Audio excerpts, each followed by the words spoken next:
सोचिए, 100 लोग, एक ही मैदान और जीतने वाला सिर्फ एक। आज हम बात करने वाले हैं उसी ऐतिहासिक ट्रिपल डुअल की, एक ऐसी कहानी जिसने रणनीति की किताब ही दोबारा लिख दी। जहां 99 गिर गए वहां एक खड़ा था। ये लाइन ना उस आखिरी पल की तस्वीर है। सोचिए, 100 में से 99 लोग बाहर, धूल छंटती है और सिर्फ एक चैंपियन खड़ा है। पर सवाल तो यही उठता है कि ये हुआ कैसे?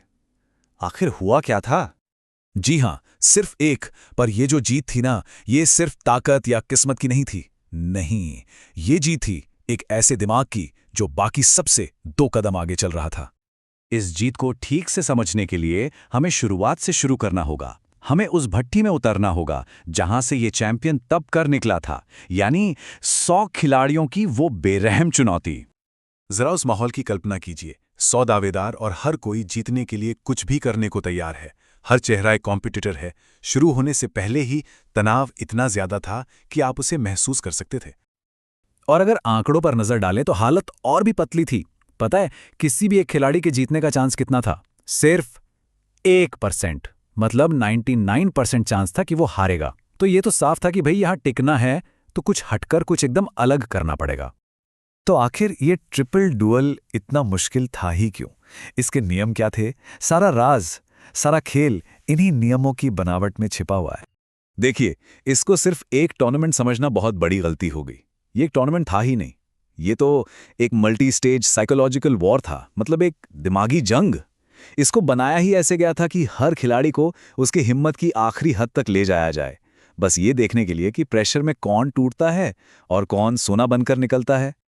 इसकी पूरी बनावट 3 बहुत ही क्रूर फेजेस में थी और हर अगला फेज पिछले वाले से कहीं ज्यादा मुश्किल। पहला था द स्क्रैम्बल, उसके बाद आया द ट्रायॉड्स और आखिर में सबसे खतरनाक द फाइनल स्टैंड ऑफ। जो पहला फेज था द स्क्रैम्बल, वो बिल्कुल अपने नाम जैसा था, मतलब पूरी तरह से भगदड़। यहां कोई बड़ी रणनीति काम नहीं करती थी, सिर्फ जिंदा रहने की जिद। इसका एक ही मकसद था, कमजोर खिलाड़ियों की भीड़ को जितनी जल्दी हो सके साफ करना, और यहां सिर्फ सबसे तेज और सबसे चौकन्ने लोग ही बच पाए। पर द स्क्रैम्बल तो बस एक वार्म अप था।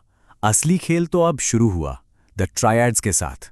यहां सीन पूरा पलट गया। जो भी लोग बचे थे उन्हें 3-3 के ग्रुप्स में बांट दिया, और नियम बहुत ही सीधा और बेरहम। हर ग्रुप से सिर्फ एक, जी हां, सिर्फ एक ही बंदा आगे जाएगा। अब जोर आजमाइश से ज्यादा दिमागी खेल शुरू हो गया था। कौन दोस्त है, कौन दुश्मन? धोखे और भरोसे की असली परीक्षा अब थी। और जो लोग इस दिमागी खेल से भी बच निकले, उनका सामना हुआ आखिरी और सबसे सीधी चुनौती से, द फाइनल स्टैंड ऑफ। यहां कोई ग्रुप नहीं, कोई टीम नहीं, कोई तिकड़म नहीं, बस आखिरी बचे हुए खिलाड़ी आमने सामने, और एक ही विजेता जो सब कुछ ले जाएगा। तो इस पूरे जानलेवा सफर को आखिर पार किसने किया? चलिए, अब हम वापस आते हैं हमारे उस चैंपियन पर, जिसकी जीत के बारे में शायद ही किसी ने सोचा था। देखिए, इस टूर्नामेंट में एक क्लियर फेवरेट था, एक ऐसा खिलाड़ी जो अपनी जबरदस्त ताकत के लिए जाना जाता था। सबको पक्का यकीन था कि वो ही जीतेगा। और दूसरी तरफ था हमारा अंडरडॉग, हमारा चैंपियन, जिसे कोई गंभीरता से ले ही नहीं रहा था, क्योंकि उसके खेलने का तरीका किसी की समझ से ही परे था। तो सवाल फिर वही है, एक ऐसे खिलाड़ी ने जिसे कोई गिन भी नहीं रहा था, उस अजय माने जाने वाले फेवरेट को आखिर हराया कैसे दिया? इसका जवाब आपको हैरान कर देगा। और यहीं द ट्रायड्स में वो हुआ जिसने सब कुछ बदल दिया। वो टर्निंग पॉइंट था, जहां सबका फेवरेट खिलाड़ी अपनी ताकत दिखा रहा था, अपने ग्रुप के दोनों लोगों से सीधे भिड़ रहा था। वहीं हमारे चैंपियन ने कुछ और ही किया। उसने लड़ाई नहीं की, उसने दिमाग चलाया। उसने रूल्स में एक लूप होल, एक छोटी सी कमी पकड़ ली। देखिए, रूल में लिखा था कि ग्रुप से एक ही आगे जाएगा, पर यह कहीं नहीं लिखा था कि उन्हें बाहर कैसे करना है। तो उसने सीधा लड़ने की जगह माहौल ही ऐसा बना दिया कि उसके दोनों ओपोनेंट्स आपस में ही लड़ पड़े और एक दूसरे को ही बाहर कर दिया। कमाल है ना? और ये कोई एक बार का तुक्का नहीं था। यही पैटर्न, यही आउट ऑफ द बॉक्स सोच उसके पूरे सफर की पहचान बनी।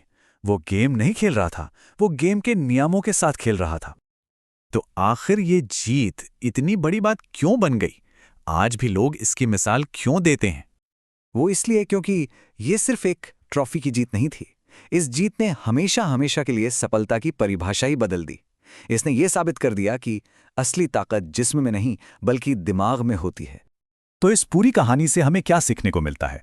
पहली बात, एक अच्छी रणनीति हमेशा ब्रूट फोर्स पर भारी पड़ती है।